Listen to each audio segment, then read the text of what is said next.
There's no feeling more intense than starting over. If you deleted your homework the day before it was due, as I have, or if you left your wallet at home and you have to go back after spending an hour in the commute. If you won some money at the casino and then put all your winnings on red but it came up black. If you got your best shirt dry cleaned before a wedding and then immediately dropped food on it. If you won an argument with a friend and then later discovered that they just returned to their original view. Starting over is harder than starting up. If you're not ready for that, like if you've already had a bad day, then what you're about to go through might be too much. Feel free to go away and come back. I'll be here. Alright, thanks for coming with me on this trip. I'll understand if you have to take a break at any point. Just find a safe place to stop and quit the game. Don't worry, I'll save your progress, always. Even your mistakes. This game is a homage to a free game that came out in 2002, titled Sexy Hiking. The author of that game was Jazzuo, a mysterious Czech designer who was known at the time as the father of B games. And B games are rough assemblages of found objects. Designers slap them together very quickly and freely, and they're often too rough and unfriendly to gain much of a following. They're built more for the joy of building them than as polished products. In a certain way, Sexy Hiking is the perfect embodiment of a B game. It's built almost entirely out of found and recycled parts, and it's one of the most unusual and unfriendly games of its time. In it, your task is simply to drag yourself up a mountain with a hammer. And that act of climbing, in the digital world or in real life, has certain essential properties that give the game its flavor. No amount of forward progress is guaranteed. Some cliffs are too sheer or too slippery.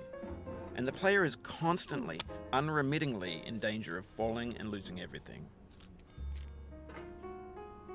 Anyway, when you start Sexy Hiking, you're standing next to this dead tree that blocks the way to the entire rest of the game. It might take you an hour to get over that tree, and a lot of people never got past it. You prod and you poke at it, exploring the limits of your reach and your strength, trying to find a way up and over. And there's a sense of truth in that lack of compromise. Most obstacles in video game worlds are fake. You can be completely confident in your ability to get through them once you have the correct method or the correct equipment or just by spending enough time. In that sense, every pixelated obstacle in Sexy Hiking is real.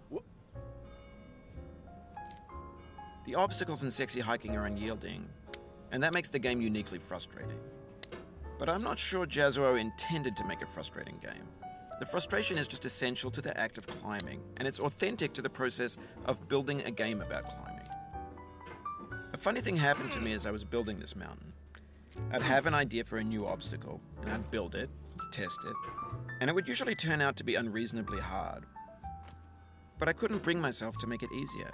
It already felt like my inability to get past the new obstacle was my fault as a player rather than as a builder.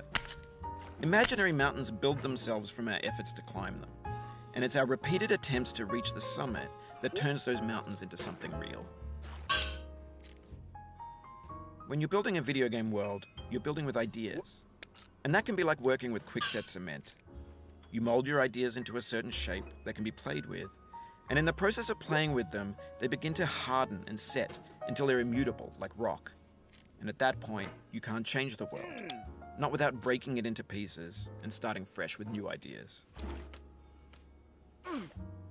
For years now, people have been predicting that games would soon be made out of prefabricated objects, bought in a store and assembled into a world. And for the most part, that hasn't happened, because the objects in the stores are trash. I don't mean they look bad or that they're badly made, although a lot of them are. I mean they're trash in the way that food becomes trash as soon as you put it in the sink. Things are made to be consumed and used in a certain context, and once the moment is gone, they transform into garbage.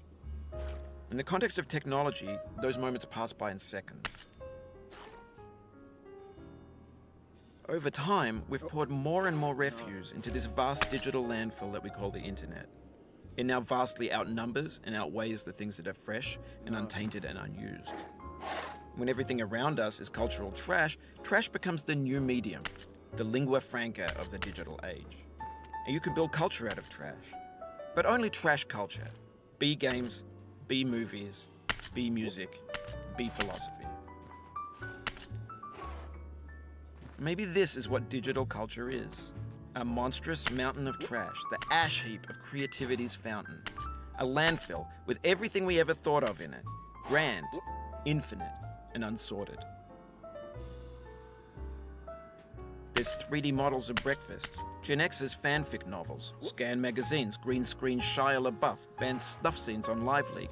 Facebook's got lifelike bots with unbranded adverts and candid shots of Kanye and Taylor Swift mashups, car crash epic failed GIFs, Russian dashcam vids, discussions of McRibs, discarded, forgotten, unrecycled, muddled, rotten, untitled. Everything's fresh for about 6 seconds, until some newer thing beckons, and we hit refresh. And there's years of persevering, disappearing into the pile, out of style, out of sight. In this context, it's tempting to make friendly content that's gentle, that lets you churn through it but not earn it. Why make something demanding if it just gets piled up in the landfill, filed in with the bland things? When games were new,